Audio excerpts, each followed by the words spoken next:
এই তিনটা সূরা সকালে এবং সন্ধ্যায় তিনবার করে পড়বে।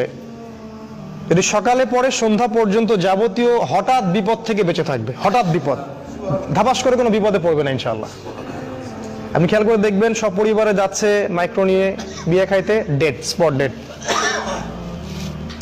তাই না? হঠাৎ করে দেখবেন সকালে ঠিক মতো আসছে, হঠাৎ স্ট্রোক নাই। হঠাৎ বিপদ ইনশাআল্লাহ সে পড়বে না। যে ব্যক্তি সকালে 3 বার করে সূরা ফালাক, সূরা নাস, সূরা ইখলাস পড়বে। আর বিশ্বাস করেন, এই কাজগুলো আমাদের চাচাদের বয়সী যারা আছেন ওনাদেরকে শিখাতে হয় না, আমাদেরকেই শিখাতে হয়, তাদেরকে শিখাতে হয় না, তারা এগুলো আগেই থেকে জানেন। আবার যে ব্যক্তি সন্ধ্যাবেলা সূরা ফালাক, সূরা নাস এবং ইখলাস 3 বার করে পড়বে, সারা রাত যাবতীয় ক্ষতি থেকে সে বেঁচে থাকবে ইনশাআল্লাহ।